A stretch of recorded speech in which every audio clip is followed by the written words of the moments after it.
What happens in Congress is damaging, but what happens in education is generational.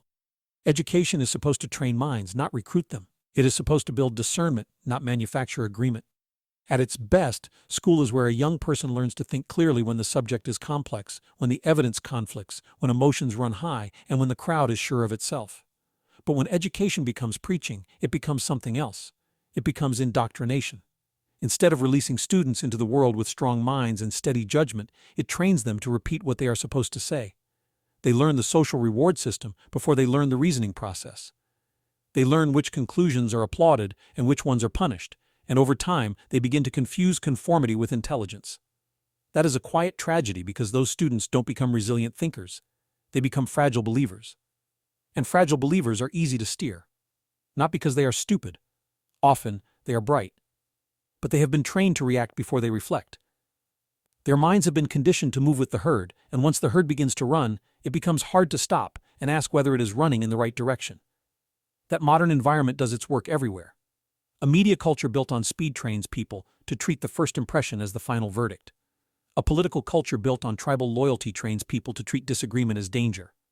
A social culture built on identity warfare trains people to treat nuance as betrayal. Then something predictable happens. People begin to riot in their minds first. They become activated not by evidence, but by narrative. Not by careful reasoning, but by the emotional pull of belonging. Not by truth, but by the feeling of being on the right side.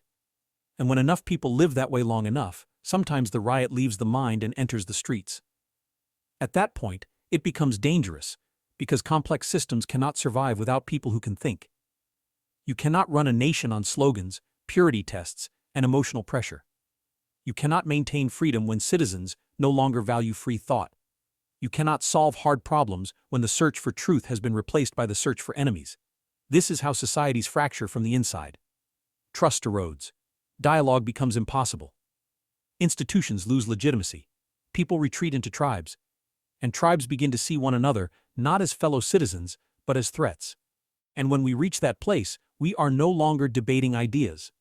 We are fighting identities. So I am not saying preaching has no place. It does. The question is whether we still have enough true teaching, enough free inquiry, enough intellectual courage, and enough love of truth over tribal comfort to interrupt this before it completes itself. Because if we do not, the end will not come from some outside enemy. It will come from our own surrender. Not surrender to a foreign power, but surrender of our minds. So here is my quiet invitation, and it is not complicated. The next time you feel yourself getting pulled by a headline, a clip, a speech, or a crowd, pause for 10 seconds. Just long enough to reclaim your own mind. Ask yourself, what am I being asked to feel, and what am I being asked not to question?